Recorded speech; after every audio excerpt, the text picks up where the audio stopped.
Welcome to the Windmill party. We got Ravi, Vasudeven and Lorcan Murray. Hello boys, how are you doing tonight?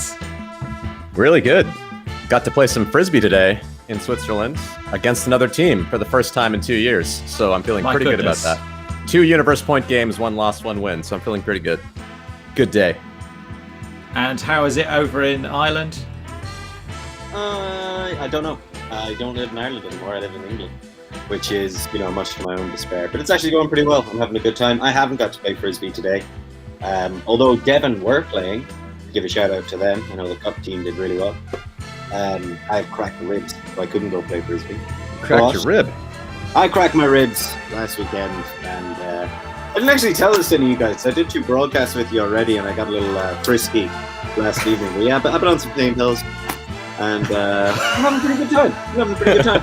But no, that was something when you mentioned like you got to play Frisbee today. I was supposed to be playing Frisbee today. Or certainly had the opportunity to do so, but I couldn't.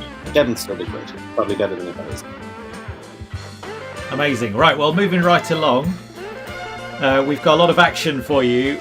Lorcan and Ravi are going to be having their ultimate knowledge tested, and so are you.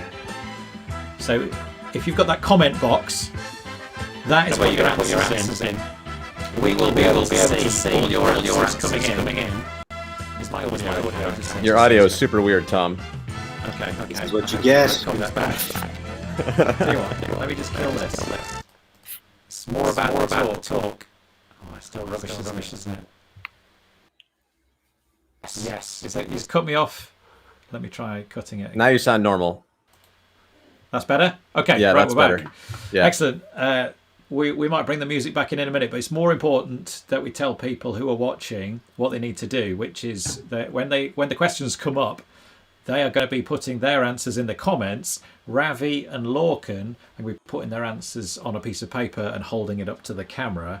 And it's a game show, I'm going to be the host, and we're talking about the 2 commentators versus the audience. So if you are in the audience and you know a thing or 2 about Ultimate, then now's your chance to shine. Okay? Are you feeling up for this, Lorcan? I'm ready to go, baby.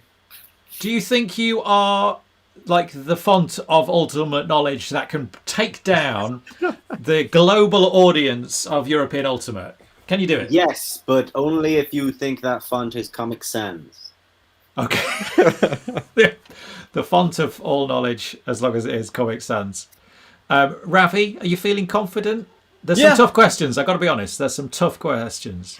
I think I know quite a bit about European Ultimate. So if it's mostly Windmill European Ultimate related, I'm feeling pretty good about my chances compared to the average listener out there. Okay. How does it work though? Like Lorcan and I, we put a different answer up. Do we get credit if one of us is right? What if a bunch of the audience do it and only one of them gets it right? How does this exactly work, Tom? Stop running from me, Ravi. That's a good point. Stop running from me. I'm not running. I just want to know. We're technically on the same team, but I think exactly. How much do I have to rely on you? Hey, what do you mean? How much am I going to have to carry you, more like? Hey, I want to just check something before we start, because you 2 used to host the we used to be lovers, Eurozone podcast together. And now, am I touching a nerve here? No, it's okay. We're still close. Yeah. Emotionally, sure, yeah. Yeah, swapped a Lorcan for a Liam, and I barely noticed. That's very insensitive. It's handing it over from one strong pair of hands to another equally strong pair of hands, and Ravi smoothing out any gaps as well. So, right, are we ready with our first question? We got Milan pressing the buttons, and here we go with our first question, and let's see what it is. How many fields were there at Windmill 2019, excluding the warm-up fields? There's a big panorama of the fields. What do you reckon? So, was it A, 24, B, 21, C, 25, or D, 42? You write down your answers. Commenters, if you're watching, This is not just a watch kind of deal. You need to get on the keyboards, smack your answer down, get your comments in, and if you think someone else has got the wrong answer, maybe you could comment, reply to their comments. I feel like all of these are the wrong answers, but so that's making me feel a little weird, but okay. This is not counting the warm-up fields, right? Or are we counting the warm-up fields? No warm-up fields. No warm-up fields, just count. ultimate fields that are used in the games? Yes. Okay. In 2019? In 2019, which was the last running of the tournament, wasn't it? It was, yeah.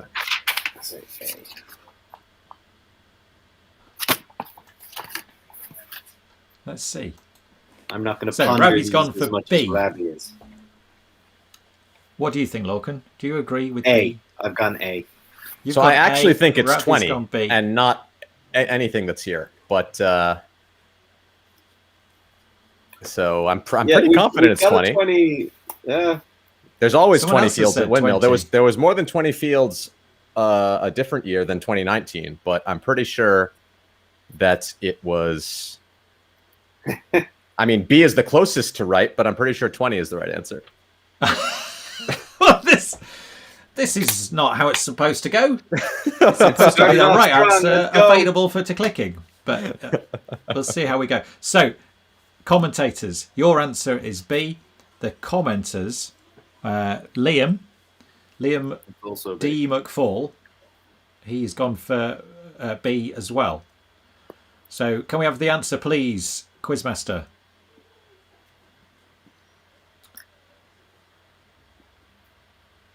Oh, I've got the correct. Hang on a second.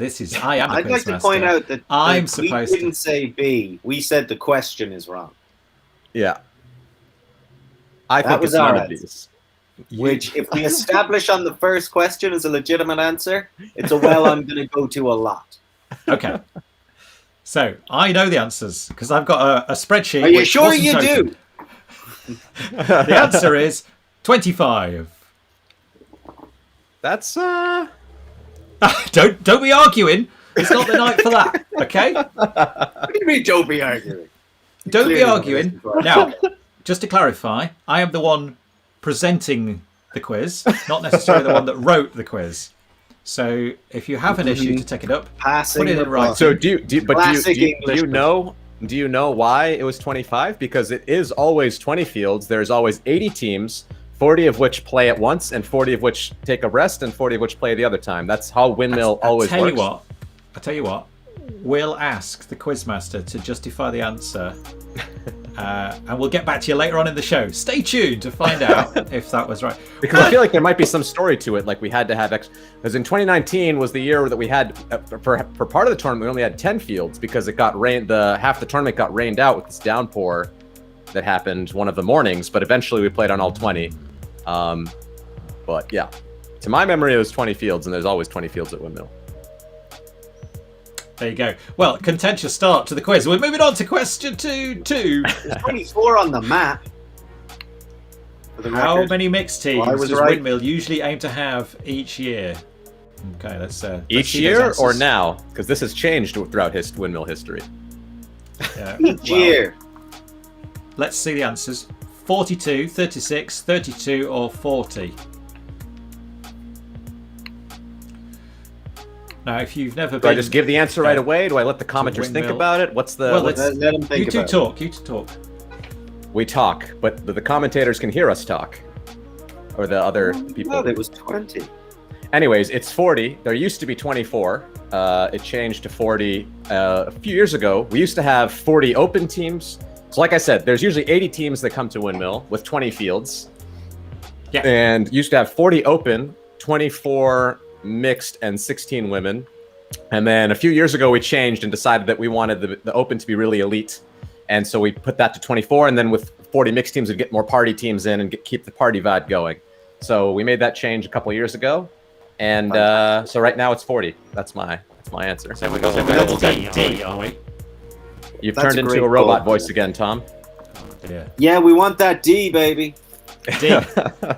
Commenters, we've lost Liam. So D. Commentators have gone D, which is the correct answer. Yes.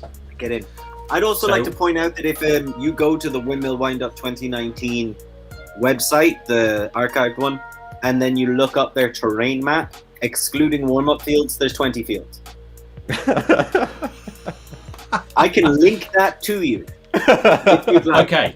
Well, I might be prepared to give you 2 out of 2 so far. Let's move on to question 3. No, let's dwell on this question. Question 3 then.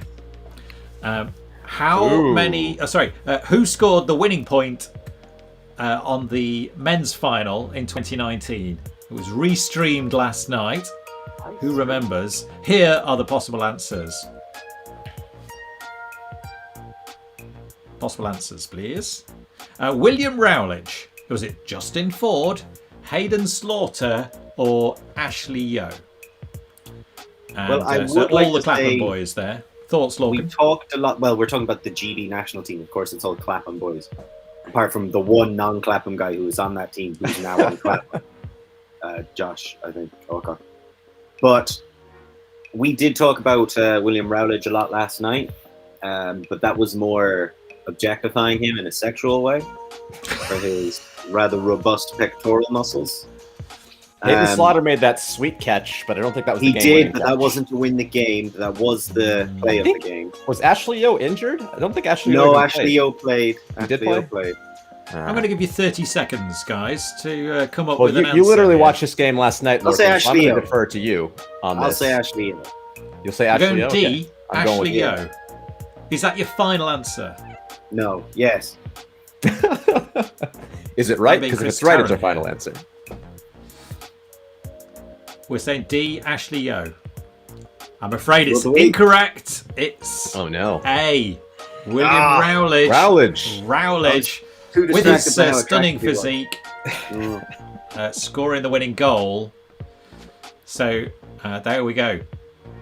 Moving on to question 4. The team of commentators have just dropped their first point. Who made the winning point in the mixed finals in 2018? Again, this was streamed last night. Let's have a look at those answers. Somebody threw it to load It was Chris that won. I know that much. They beat Salisbury's that year.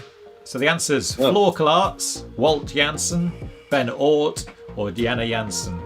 I watched this literally 2 hours ago, and I didn't think it was any of them. Who did You you mean think the person who caught it or the person who threw it? Who made the winning point? What does make the winning point mean? The thrower makes does the thrower make the point? Yeah. Okay, whoever caught it. I think it's the person who caught the point. To me, it seems like... I mean, I haven't seen this game in a long time, so I can't really remember, but I would want to say it's probably Walt or Floor. Oh, I think it was Walt. I think I remember Walt. No, it is Walt. I can remember the highlight clip of him catching. It was Lorcan's upwind. Yeah, I was finding thinking the memory of bank the here. pop over Lasma's head for the second to last point. No, yeah, I think you're right with Walt. I think Walt caught the winner for this one. I was thinking of the downwind point beforehand. So final answer is B, Walt Janssen, and you're correct. It is Walt Janssen for the goal, and that's doing well, very nicely done, commentators. Let's move on to the next one. Who threw the first turnover in the match of Salaspils versus Groot on the very first throw? Was it Ben Ort, Nails Boom, Lauko van der Wieden, or Arvids Orloskis? Okay, very Arvids first Orloskis throw. isn't on Crutz, so... It was the very first throw. Groot had the disc. Who do you think would have it in that situation? Yeah, obviously it would be Lauko. Yeah, so it was Lauko. Throwing it, I think, to Ort. It's Lauko van der Weiden, by the way. Oh. Lauko van der Weiden. And it's Niels Bohm. It's not Boom. Boom. Boom. Well, I practiced all these names endlessly for the opening game in Cincinnati, which we knew was going to be Groot all along. Yeah. And I still forgot them. So we're going for C. Lauko. Lauko is correct. Well done. I would say I've said these names hundreds of times. I still, if I try to do it off the top of my head, I won't get it right. I did live in the Netherlands for 7 years, so I'm sure I'm still mispronouncing the names the way I'm correcting you all with them, and I have way less of an excuse than any of you. Okay. Moving right along then. Going back in time a little bit now to 2016. Ooh, The next ages question, ago. That's 2015. 2015. Oh, I probably have the disc somewhere. What was the theme of Windmill 2015? Let's see, 2015. Was it flower power, bank robberies, elephants, or back to nature? It's not elephants. It's always elephants. That's not a yearly theme. That's flat out. I think Flower Power was later. I think it was the bank robberies. I think that was the bank robberies year. I'm pretty sure If it's you B. know and you're watching, do put a comment. We'd like some competition. The boys are doing pretty well. Is there a motorbike race going on outside your house? Yeah, I live on a pretty main road here in Annecy, France, and I would close the window but it's just way too hot, and I played 2 games of Frisbee in the heat, and I need some cool air. So if it's really, really bad, let me know. I'll close the window, but I would rather not. Fair enough. Okay. So, thoughts then? Flower power, bank robberies, elephants, or back to nature? I think it's bank robberies. I think Flower Power was later. I don't know if Lorcan, you have any memory of any of this, but Memory is something that's quite hard to come by at Windmill, isn't it? Yeah, I certainly don't have any memories of that year. I wasn't there. So, whatever you say. So we're saying bank robberies. I think only the first 2 are yearly themes, and I think Flower Power was later. So yeah, I'm going with B, bank robberies. Bank robberies is the correct answer! Well done, Ravi. Whoop, whoop, whoop. Pow, pow, pow, Pow. He's done it. He's absolutely flying through. Lorcan, do you feel like you're being carried here? I think he's answered a few of them more than me because he watched these finals games that I didn't watch. Yeah, I got one that is wrong true. for a game that I You watched. did get one of wrong of a game that you watched literally within the last 24 hours, but And if it wasn't for you, if Lola Dam had been there, I would have gone with that one because I thought the second last point was the last point of the game I watched 2 hours ago. Right, we're moving on to question 7. Question 7. Here we go. Which team with Picked Up first started in 2017 with their Flower Power shirts, Shenanigans? They played Windmill 3 times. Where is it from? Hang on a second. We're getting this rewritten as we go. I think the question is, where are Shenanigans from? Right. Which it depends if where they are really from or where they say they're from, because they say they're from Las Vegas, but I think like one person's actually lives in Las Vegas and the rest are from everywhere else. But I guess the answer is Las Vegas. And Milan has played for Shenanigans. That's another tidbit who's controlling this, so throwing in his own team. Did you hear that Las Vegas is on fire? Is it? Yeah, well, not like so much is literally happening in the world. I don't know that a city in the United States is on fire. What do you mean by like how literal is this on so fire? So hot, people can't leave buildings right now. I think that's pretty standard for Las Vegas. That's what I would have thought too. But apparently, it's like even worse than that. All I know is one time I drove through Nevada, and there was a whole like movement of people in Nevada that hate Las Vegas because they take all of Nevada's water to like have everything in Las Vegas function, and none of the rest of Nevada has any water. Is it all the water's used just for that big Cirque du Soleil show where they dive off stuff? Yeah, that and like the like fountains and the Ritz and all that stuff and like all that shit. So fill all the ice buckets for the Cristal. Yeah. Anyway, we think it's Vegas. Is that what I'm hearing?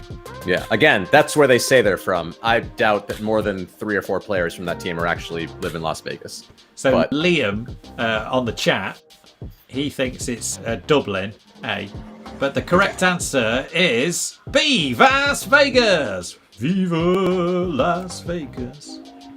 Anyway. No, Sam Meehan did play for them, and I think he lives in Dublin. So somebody from Dublin. Does he live in Dublin, Lorcan? Am I right about that? What, Sam Meehan? Yeah. Yeah. Yeah, so there's a player from Dublin that played on Shenanigans. Well, there we go. But they are officially, where they're from is Vegas. Which band did not play at Windmill? Last Prophets. Here's 4 bands. Is it Decor Close Harmony, Brass Rave Unit, Jungle by Night, or Future Disco Jesus? So Brass Rave Unit definitely played. They were 2019 edition, and they were awesome. That was the best good Windmill concert. And they're the only band name that I know at Windmill, because the band isn't always really the headlining thing at Windmill. So which one of these seems like a fake band? I wonder if these are all real band names or they made up one name. The Jesus one sounds like it's Milan's band. Like Future Disco Jesus is the thing I thought when I first met Milan. Actually, maybe it's Milan's nickname. His nickname is Yellow Nin Jesus. Oh, okay. Hey, Lorcan, have they run out of electricity down your way? Could you flick a light switch on, mate? Hey, there we go. We can see him in all his glory. Beautiful man. Oh, well, that was worth it. That perked me right up. So I'm going to go with, because I think I remember Jungle by Night, but I'm not sure. I'm going to go with D. Okay. D. Decor Close Harmony sounds like a Dutch thing, so I think Future Disco Jesus seems like the fake one. Okay, we're less certain about this than some of the others. Yeah. Yeah, okay, but we're going with Future Disco Jesus D, which is incorrect. Oh, no. The correct answer is Jungle by Night. Oh, no, Lorcan, that was the one you thought was... that you did Definitely did it. He had a great time to Jungle by Night, who never played. Oh, there you go. Well, I thought I'd heard something like that. Moving on then. Next question. Oh, there's a Some video for you. This is the 2019 video, I know that. Yeah, this is Brass Rave Unit.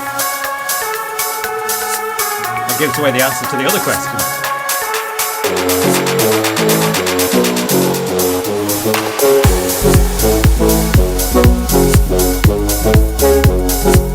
This was the best Windmill party ever.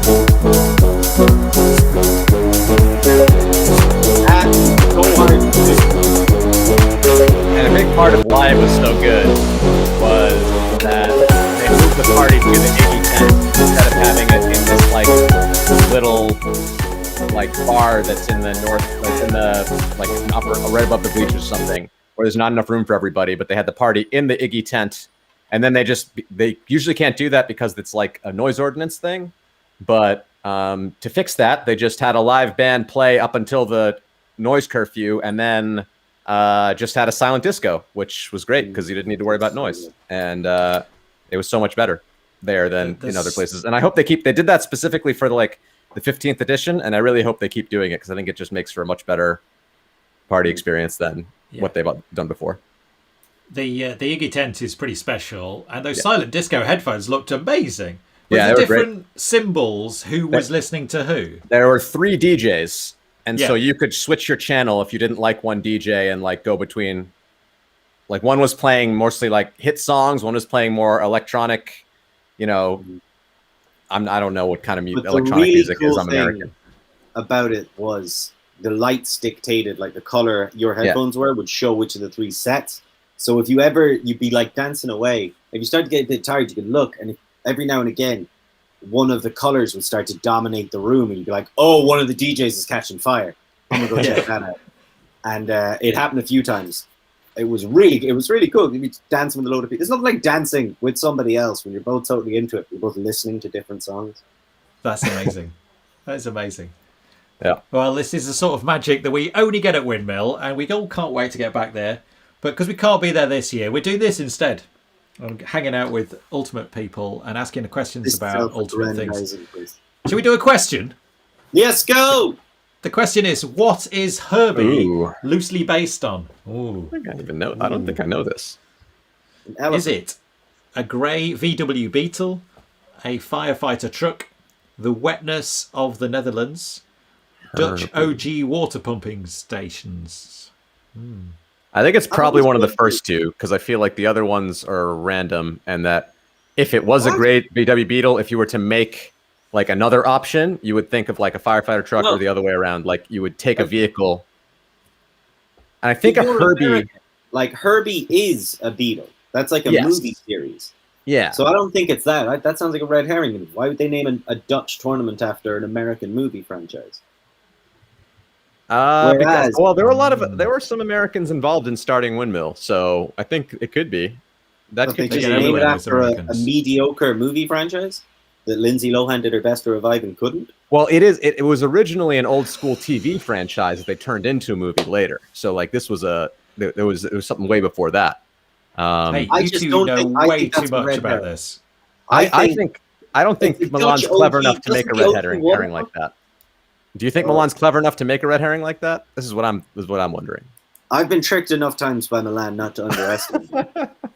Yeah. And I just think it follows better logic that it's the Dutch OG water pumping station. Because that would be a pretty funny thing to name something. I'm sure someone in the alternative cultures of the Netherlands, of which there are many and they're amazing, has named something after the pumping stations. Because if I was in the Dutch alternative culture, and God, I wish I was, I would definitely do that. Like, I'd have a smoking station that's named after the first pump that reclaimed half of Zealand. You know? What? Yes. I'm going to have to push you towards an answer, guys. I say B. Wait, you just went off the rails with you were talking all about this pumping station. No, I say D. I think it's D. I think it's A, but I like Lorcan's logic for D, so I'm going to go with Lorcan on this one. Give us the D. Liam on the comments has gone firefighter truck, which is B. We're going commentators D. have graduated towards the OG water pumping stations D. Is that right? Yeah. Though the record could show that I do think it's A, but I like Lorcan's story, which often leads me astray. We all like Lorcan's stories, and unfortunately on this particular occasion, it has led you astray. There you go. It was originally named after a grey VW Beetle. Yeah. What? Why? Well, there you go. I don't know, but how did that turn into an elephant? I want to know, because Herbie's now an elephant. Yeah. So how did we go from VW Beetle to elephant? Maybe someone will know and put it in the comments. I'd like to call out that that's stupid. It looks a lot of things in Ultimate Culture didn't start off with the most sensible start, did they? But they catch on. Halfway. No, but they're not creative. What's the halftime Galaxy point score? I don't know. Tom, you have this weird scoring system. Are we winning? I think there's only Liam. Get somebody in the magic of technology is going to tell me what the score is. I don't care who's winning. Well, we're having a good time, so I think we're all winning. So it's halftime. I'm gonna grab another beer. I'll be back in less than a minute. Oh, there's columns on the spreadsheet that tell me. So hang on. Well, you work that out. I'm gonna get another beer. I'll be right back. 6-2 to the commentators. So commentators do great. Hey, Lorcan, just give us the 30-second potted version of your last year. It's been a tough one. I've been asked this so many times, and what are you supposed to say? The gradual permeation of time has actually melded together into some kind of jelly in which I've become lost and drifting as one would in a pile of jelly where you think you're moving, but you're not really. You're just kind of shaking back and forth a little bit, from which I slowly started to emerge over the last few months, which has been very invigorating, the chance for Frisbee to come back, getting out there doing stuff. But then there's this Delta variant of the COVID thing, and I cracked my ribs last weekend.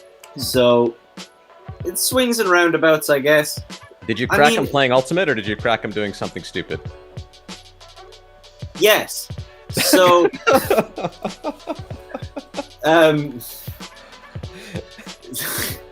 something stupid. My body is on an Ultimate my body's field. Now so old. It's strange feeling how you become less elastic.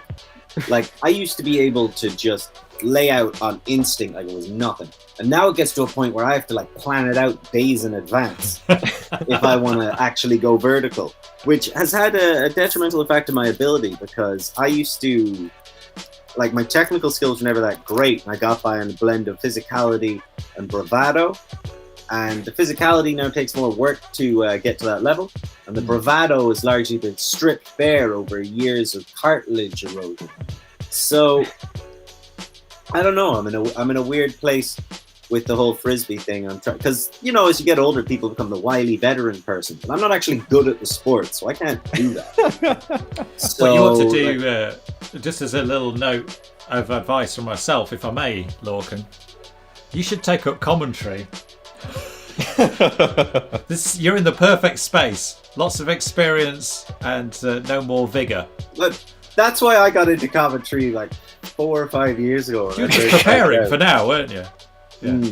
Yeah, but the Yeah, whiff diff bigwigs don't give him a chance on the big stage. Oh, we're going to go He's too down that radical. avenue again. Last time me and Lorcan were on a live stream, we talked about this all the time.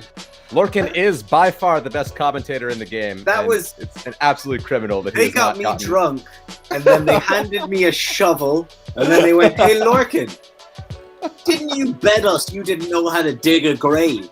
And I was just like, "Oh, you mother! I know how to dig. Oh, you watch." And I went about it.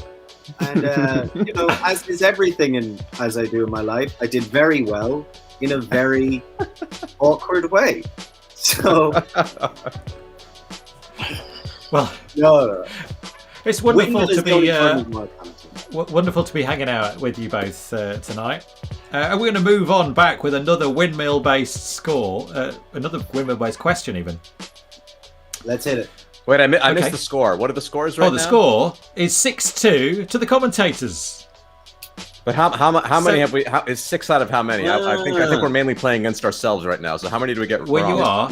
That's true. Cool. So you've had 9 questions, and you got 6 out of 9. Hey, 69. Hey, it's not bad. The internet loves that. They do. Number for some reason. Yeah. Oh, and we got an answer about where Herbie came from as well. Yeah, Liam. apparently it was. Eves. Yeah, that's very cool. Eve's first car. Oh, so it's Eve's car, and he was the first TD of Windmill. So there we go. Double points for the commenters in the second half. So let's go. So we've got 6 people watching, which is great. Happy to have you along. But only one of you is getting busy with the keyboard. So second half, the commentators need some competition from the commenters. So use the keyboard, get involved. Give us your thoughts on the answers as we go on with the next question. What is the distance between windmill and the closest actual wooden windmill? Oh, that is a great question. Distance between Iggy and a real wooden windmill. Yeah. Interesting. And the answers available are 1.42 kilometres, 4.22 kilometres, 2.15 kilometres, or 5.36 kilometres. I like the way British people say kilometre in order. No, you can see how awkwardly he said it, that it's not natural to him. So would you say kilometre? I would say kilometre, but I know the British people use miles, so you're probably all confused by this anyways. But I know you use both, right? That's the confusing thing. Very confusing. And this must be really complicated for you because they're using the Dutch. Wait, do British people use commas for the decimal point or not? No, it's just a European thing. It's a peculiar one, all right. I got to agree. I've travelled enough to know that it's a thing. So, if it, the Netherlands is very small, so if it was 5 kilometers away, it would effectively be in Belgium. So, I'm gonna say I don't think Milan would have made the right answer, the lowest one. No. So I'm gonna rule that out. Come on. I think it's between C and B. I like the look of C. I like that purple color better than teal, so I'm also going C. Yeah, let's go C. As we continue to pressure the commenters into taking part. Okay. C is the answer that you're going as your final answer, and I'm pleased to say you are correct! Wow, that was done. Complete guess, basically.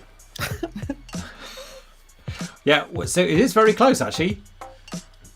2.15 kilometres. All right, well, he gets a point for that. Does he get double points for that? No, because he gave 2 answers, so he gets 1 point. He gets half a point. Do we get double points too, or only they get double points? No, only they get double points. Okay. Let's go, baby. Next question, baby. Let's go. We got 10 watchers now. Get more people in the chat. My booze is starting to come in.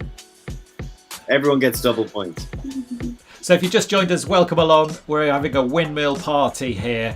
The commenters versus the commentators in a quiz about Ultimate, and just fun talking about the sport we love and the tournament that we love. But right now, it's the next question. Who was the 2016 mixed winner before Hut was twice the champion? I think that 2016 was the last one I commentated. Wait, it was GB versus Sock Game in the final, that's for sure, and I think GB won that one. GB against who? Sock Game. It was a team of Sockeye players and Russian players, Sockeye men and Russian women, basically.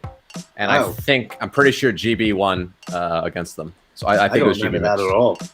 Dima Dominskaya was the first time I saw her playing in a big tournament. Oh, were you just blown away?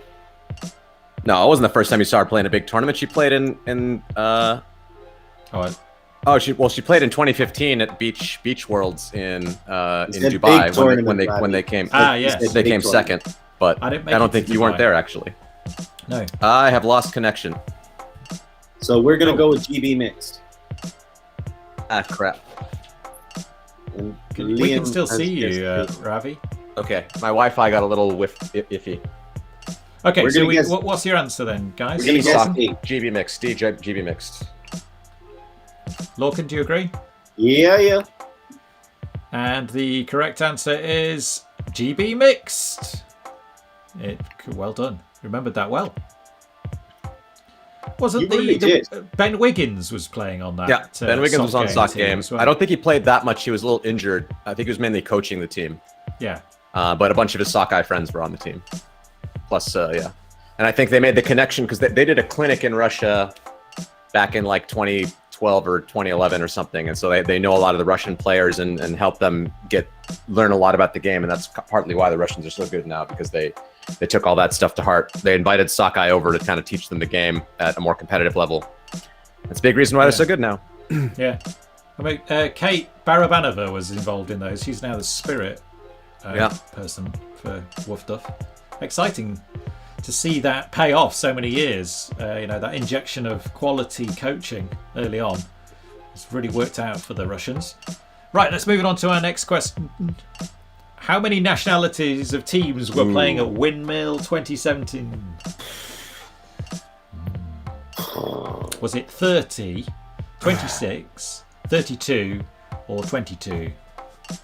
I definitely have a spreadsheet with this answer because I'm involved in the Windmill selection. I'm not looking at it. I'm just saying if I were to go to Google Drive, I could find the answer. But 2017, let's see, that wasn't a Worlds year. So this is what I like about Ravi. He's straight there with the science, isn't it? It's always his way. Let me throw some science at this. He has like a brain, like a steel trap, and he holds on to stuff that I just don't understand. But at the same time, he's not great with emotions. I'm not great with emotions. You think I need to go to a therapist? Is this like no? Because that's where I come in, buddy. Two sides, one coin, and that coin is legal tender anywhere in the world, my friend. It's the way we always work. But I have no idea. I'm gonna guess 30. I would think 36 seems like too many, but I know you guys always try to get as many as possible. We do. If this country is legitimately from this place, as in they registered as from a different country. 30 is a lot. We have 80 teams. Higher than 20. It's definitely higher than 20. 27 countries in the EU, isn't there? How many countries is plus in Europe we get American teams and teams that lie and say they're from other countries. Like that also counts. 20 countries. Yeah. So it's basically, to me, it would be Europe plus maybe 3 other countries, right? Well, okay, we usually get we get American teams, we get Canadian teams, we've gotten Indian teams, we've gotten Colombian teams, we've gotten Singapore teams, but I don't know in 2017. You had an Aussie team, you've had a Kiwi team. Yeah, we had Aussie and Kiwi for sure, but never all the same year. Never on the same year. Maybe 30 is too big. 26, you mean? 27's not an option, so. All right, well then your one, 30. No, let's go 26. I like your logic. I think you scienced this out better than I did. I think 26 is a All right, well, I shouldn't do that until we got it right. 26? 26. There But go it for could be 26. And 26 is the correct answer! Yes! Yes! Come on! See, that was Lorcan's emotion tying into my science, coming together, making the magic happen. That's what I'm telling you, man. That's what I'm telling you. It's like, Is it a compound? Hey, you left or is Eurozone, that man. You left us. I left Everyone the should know that. I left the continent. You left the continents. Wow. Science and emotion smashing together with the correct answer. Let's move on to the next question. Who was Herbie's partner for a while until spontaneous combustion took its life? What? Was it Shirley? Was it Rabbit Duck? Cozy Puppy? Or Shinky? Shanky. That's why you would say that. Shanky. Shinky. I have no idea. The J is like a Y in Dutch. So like Shanky. Or like probably Shanky. I have think. some facts for you as well. Well, Give me some facts. What facts do you have? Does it help us get an answer? Because So I've never heard of Shirley any of was a little Mercedes fire truck. Okay. this. Okay. And then Rabbit Duck was a soft toy, as was Cozy Puppy. And what else do we know? And what do we know about Shanky? Shanky was a fireworks container. I think Shanky was So, a wooden fake windmill. well, that is the one thing that would combust properly. Yeah, I go deep. And that's what they said. And I don't think a fire truck would spontaneously combust. That seems very weird because they would be able to put itself out. So, I do love irony, though. yeah. Oh, I say Liam on the comments has gone A. Oh, he's going Shirley the fire truck. Let's go Shanky. I think the wooden let's go windmill Shanky. is what would combust. That's what I think. I'm going D. Maybe Milan, do you know a little bit more about Shanky than I do? Oh, well, here's the correct answer. Oh, wow. The correct Fire answer truck. is Shirley the fire truck. So Shirley was a Mercedes fire truck, and on the highway... Oh, my sound's gone weird again, hasn't it? On a highway in a Dutch tunnel, Shirley decided to take her own life by just bursting into flames. The name comes from Airplane. Surely you can't be serious. I am. And don't call me Shirley. Great That's movie. a cracky little truck. And video. Surely you can't be serious. I am serious. And don't call me Shirley. There you All go. right. Yeah, we know. There we go. Next question. Let me just see how you guys are doing. Hundreds. You're doing very well. So I think you've got a score of 9 at the moment. Very well. How many volunteers, including crew and board, were there working for you in 2019, the 15th edition? And this just goes to show some of the scale involved. I feel, for some reason, I think that there are like 120 volunteers, and then probably plus crew, it'd go to 161. Can you just differentiate what crew and volunteers? What's the difference there? So crew are generally people who Professionals. are involved with the tournament for a long time before and like help organize it and are mainly involved. So like they have like you'll notice at Windmill there'll be people that are wearing like Windmill. Usually it's just a shirt with like a different sleeve color or something depending on what they're working on. So like people that are working the bar, people that are doing photos, people that are doing stuff on site. Those are volunteers. And then the crew are generally people that help out later, and they'll have like a special thing. Like one year we had like Windmill rompers, like full onesies. One year we got like just long sleeves. One year we got jackets. So like for me, because I help out with the team selection, I'm on the crew. And for other people, help out with the budget or help out with whatever, they're on the crew. And then there's the TDs and the board who are like another level above. But I would the say background. What's the answer? Yeah, and I think that I think we get over 100 volunteers, and 120 like for some reason sounds right to me. So I would think maybe there might be 41 extra. I would guess anything like the closest number to 120 above that. I would have guessed that. So I think I'm gonna go C, but I might be 119. I think it's either B or C, but I think it's gonna be C. Well, Kreiser has come in on the chat and said C. Liam's back on the chat. He thinks D. But I'm going to need an answer. Oh, I'm going to go C. All the commentators are here. Welcome along. Welcome along. Stan thinks it's C. Lorcan and Ravi, your answer, please. C. You're going C, which is the correct answer. Yes. Team doing great. And well done, Stan, and well done, Kreiser, on the chat as well. If you'd Was like I right to take about the part, 120 volunteers? Because I'm curious about that, but I don't know if you have those answers with you. Maybe somebody in the chat knows that.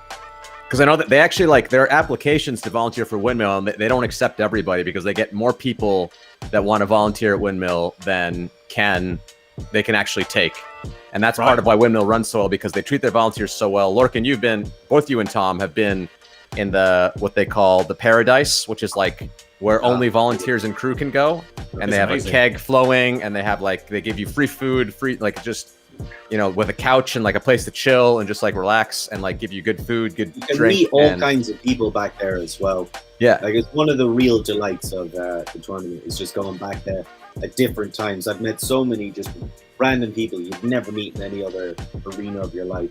You wind up chatting to them for a few minutes or just sitting there having a drink, eating a pasta off your plate or whatever it was they were serving that day.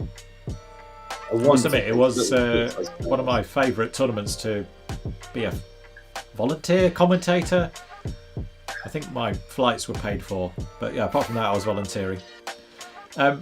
Did you know in 2019 it was such a fun-filled event that halfway through they had to order an extra 1,000 litres of beer. That's a lot of extra beer. I remember something like that. That is fun-filled. I agree. Fun-filled. Okay, moving on. Next question. How many kilograms of falafel were eaten during 2019? Kilograms of falafel. 1 metric ton. So 95, 140, 215, or 430. That's a lot of falafel.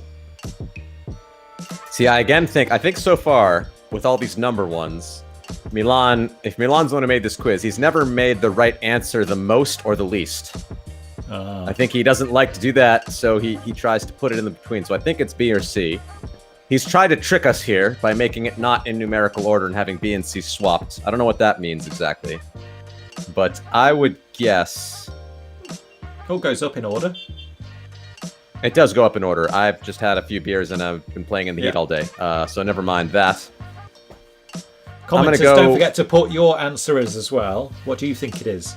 Maybe give the commentators a bit of a hand here, because they're less knowledgeable about food facts. They are about play facts. Stan thinks it's D. He's gone big. That's a lot of falafel. Yeah, I think it's B or C, and I think I'm going to go with C. I'll go with C, I suppose, then, yeah. I have no clue, so... No one has any clue. But you're jumping for C. Let's see the answer. The correct answer is 140, which is B. I knew it was B or C. Oh, yeah. Keep hedging. Not quite as much. Hey. So Liam and Stan both guessing like 3 times as much falafel as actually eaten. We should go weigh a falafel, because those things are dense, aren't they? Pack a punch. Yeah, it depends. Is it falafel before frying them or after frying them? Because I feel like you gain the oil, it changes the mass of the falafel, so that could, depends how these things are made. I do have a PhD, so yeah, it is what I do. Okay, well, if you don't know much about falafel, you'll like the next question because it's about beer. Okay? And how many litres of beer... Can you all hear? Question, please. There we go. How many litres of beer was drafted on Windmill 2019? Bear in mind they had to go and buy another 1,000. I've just told you that. Yeah. So it's more than 1,000. Yeah. 16,000 liters. That's a lot of liters. Yeah. Now, are you still bearing in mind Milan's tendency for it to be one of the middle answers? I don't think it's 16,000 liters. That's too many liters. Again, I have no idea. Lorcan, you're more into the party scene than I am. What's your guess? Guesstimate how much. Well, look, how much? Again, just basic logic. If they had to order an additional 1,000, they were running out. Then it's obviously not 16,000. I would go with 3,150, maybe A. This is how many days are in the tournament? Is it 4 days? It's a 3-day tournament plus a welcome party on Thursday. Plus a welcome party. Yeah, it's really 4. It's really 4 days of drinking. That's you're not getting too messed up on a Thursday. And probably people don't drink that much on the Sunday either. Yeah. Oh, I disagree. You drink everything that's left on a Sunday. To be honest, I thought the Thursday was one of the biggest nights. Fantastic. Sunday's one of the best nights. Yeah. I think. Well, yeah. Oh, that's true. So they have the volunteer party Sunday night. I forgot about that. Yes. And does that count? Because then you you're absolutely. Use whatever's left at that. That's party. when the sock wrestling match happened. Yeah. The famous sock wrestling match. That's the Sunday night That's party. when a lot of the sock wrestling happens. It's when there's like the great pickup games between all the volunteers where you've got like 14 people. I totally playing. forgot about the volunteer party. You're absolutely right that a lot of beer gets drunk on Sunday. That's totally my bad. Left. I'd go with I'd be tempted to go with A. I think A. I think 4202 sounds right. And let's go with A, baby. Okay. And Stan on the comments has gone with C. And I've got to tell you Stan. guys Gotta love it. that Being Stan so is big. correct and you two Oh! are wrong. 50-50. It is 50-50. 5,000 litres of beer. Wow, that's a lot of beer, everybody. You gotta show love to that kind of fucking. That's dedication, isn't it? Oh yeah. Yeah. Okay. And our last question, which includes a bit of a video. What's the score before the question? The last question. So you've got 10, and the commenters, because they've been playing double in the second half. Oh shit! It's the TD.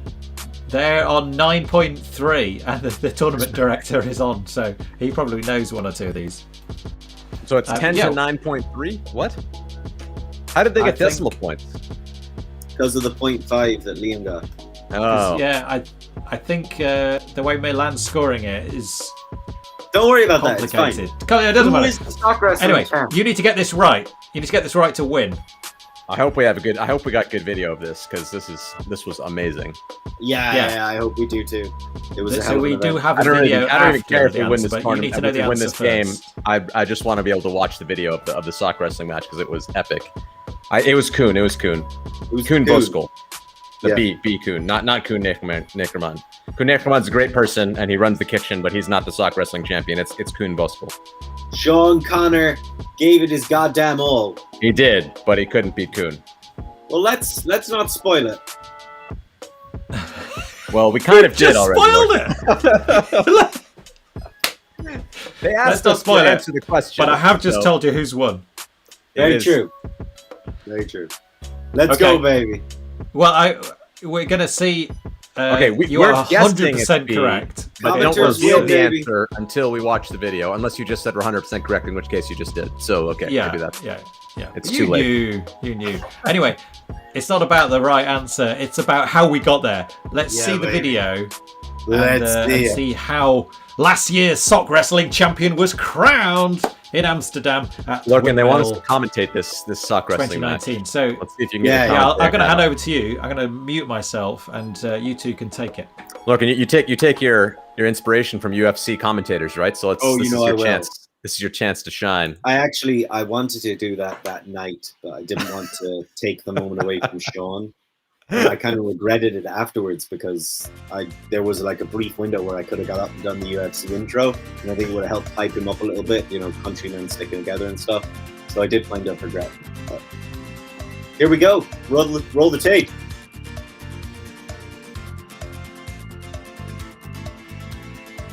A white box showed up. Was that the tape? It's coming. It keeps changing. Oh, now it's just me. Am I the tape? I'm not the tape. Is Kuhn even in there? This was the call. So the TDs were having a meeting in that container to like celebrate the end of the tournament. What you hear there is not the bump on the ground, but the heartbeat of 100 volunteers collectively with their champion, lifting him up. A hero from amongst the people, a legend from the commons, who dared to stand up to the power, for the control of the mighty TD Council. Sean, the baby-bodied assassin, Connor, going up against that mighty beast, that long-standing champion Coon, illuminated by God's own light in the Dutch evening sky, a Protestant country, heathen for those who don't know. The trampoline though. No. I just showered. I just showered. Taking on the shower then. Coon, momentarily intimidated by the hulking form of Sean in front of him, but Look wearing at the a size captain's hat difference. as if to make his superiority. I don't have an underwear anymore, so we'll have to do it. We'll do it nude. Okay. We'll do it nude.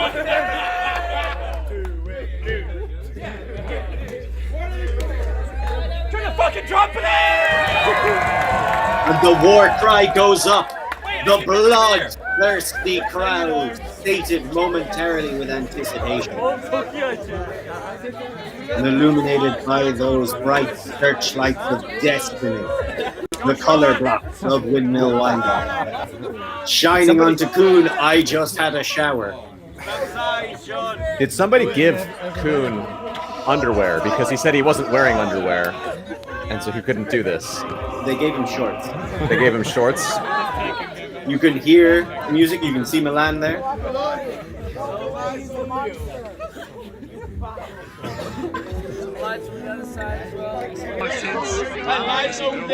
war for the ages. You can tell from the different angles just how many different people knew this was a moment in history and had to record it. There's no rounds in Sockwrestling. There's no referee. There is only just those brave enough to pursue her. 3, 2, 1, go! You can precise definitely with the Sean. Coon has the physique, lean, muscle. So it's mass against force. Sean, you might think he oiled himself up, but he's just that sweaty. Coon, they're trying to weave, hit, dive, dodge, but attacking the base of Sean's power, the force of his strength, using his speed and his agility to swing around and quickly grab the first tuck, grappling with it.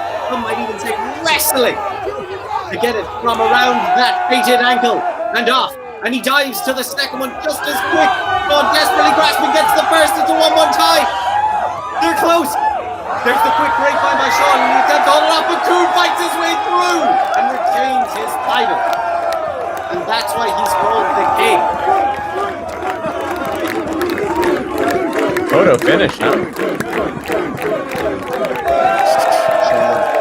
Humble as the Emerald Isle of Earth, and you can see Sean get to tie it, but that is the moment Coon recognizes. He falls for the trap. And in taking one out of two, Coon gets the opportunity to take the important second. And that is the gambles, and that is the ability of Coon going up against the enthusiastic but less experienced Sean. And a moment in Sockwrestling history is laid to rest.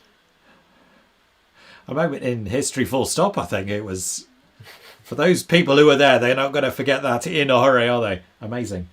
More vivid than the birth of my first child.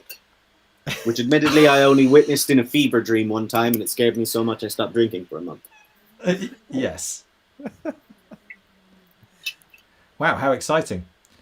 Before we show the score, more like a challenge, get as much Windmill swag as possible to the party. Dress up and share what you're wearing in the comments on the live stream and how many you can wear at once. So we're going to continue in the ULTI.TV Discord chat afterwards, and we'll be delighted to see you there. But before we go, we just want to talk a little bit about ULTI.TV and what they're doing to change the face of ultimate broadcasting in Europe and possibly the world. So, as you know, a lot of people are changing the way that activities around us are funded, moving away from centralized control of big organizations to small, crowd-funded and individually funded. And you've seen things like Patreon pop up, where artists are being paid directly for their work by their fans. And ULTI.TV are trying to create exactly the same thing for ultimate coverage in Europe. And the more people get on board, the more people become members of ULTI.TV, the more ultimate coverage we can have, the more fields we can cover at every tournament. So what we're asking everyone to do is head across to ULTI.TV, read all about it, become a member and join up. And then take the link, smash it across to all your friends as well. Now, I know in the past, Lorcan, Ravi, and even myself, we've all worked for some of the ultimate broadcasters which have been out there.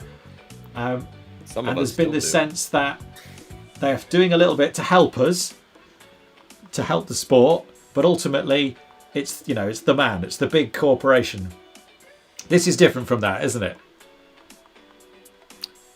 Yeah, you put me in an awkward place here, Tom, because I still work for the man company a little bit. So I appreciate what ULTI.TV is doing, but I also work for another one that I won't mention right now because I'm on ULTI.TV stream. But yes. But they're the other side of the Atlantic. We're not talking about them.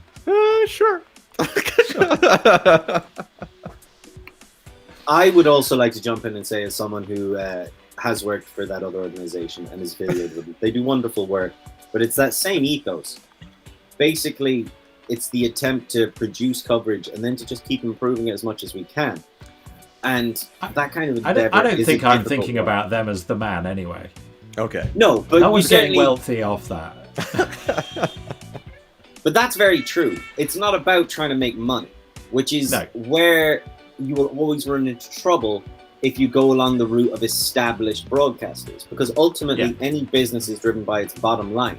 And what you're seeing emerge more and more over the last 10 years in many different avenues of business, like you're saying through things like Patreon, is this ability for creators, broadcasters to hone in on the local producers and the local benefactors and grow their communities themselves.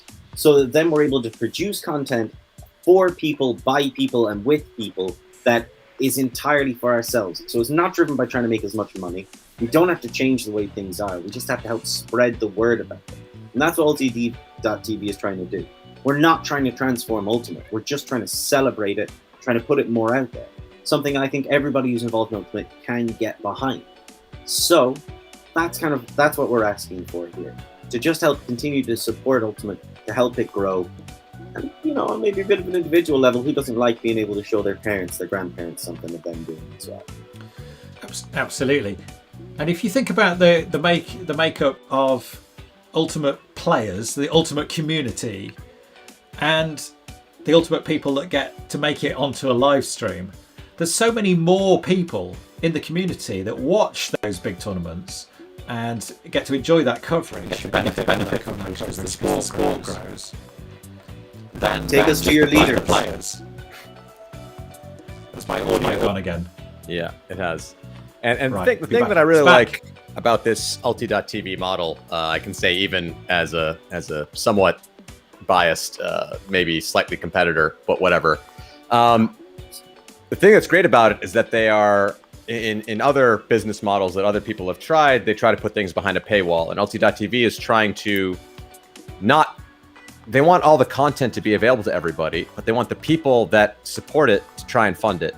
And that's like a nice, really idealistic way of thinking. And it works for a lot of internet creators on Patreon for different avenues and, all kinds of different podcasts and video creators and whatever, that they say, look, we know that traditionally you've had to pay to get the content, but we're saying, no, we don't want that. We want the content to be available for everybody. We just want you to pay if you appreciate what's going on.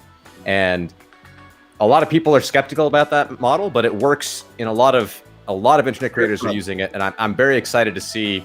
I hope that ULTI.TV, because they are such a great group of passionate people who really care about the sport and are really into making the sport, more popular and getting good video coverage out there, and they do amazing work on that. So let's say I really hope that when Milan saying he wants LT World to become a member of ULTI.TV too.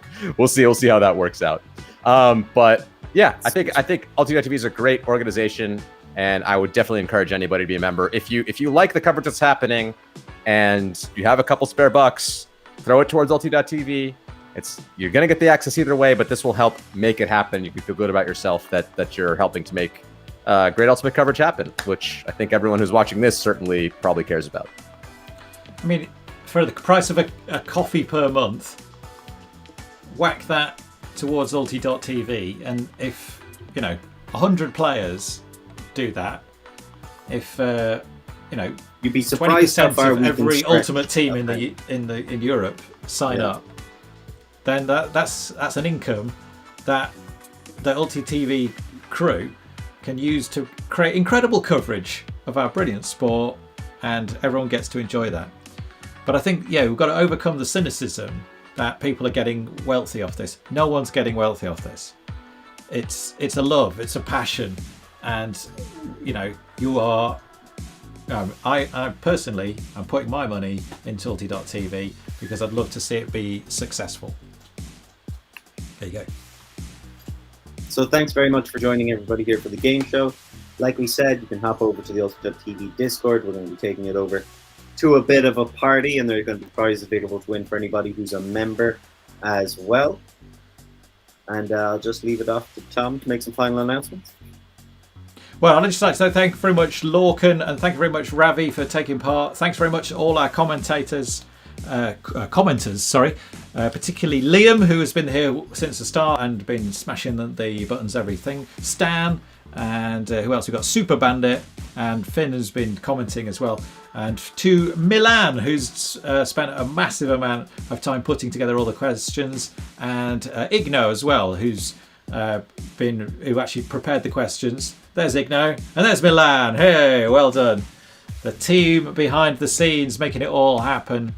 And they've been doing it for you to raise awareness of ULTI.TV and to help us celebrate the magic of Windmill, in the hope that we'll all be back there in Amsterdam in 2022 for a in-person party in the big tent on the fields in the Netherlands. So thanks to you very much from all of us.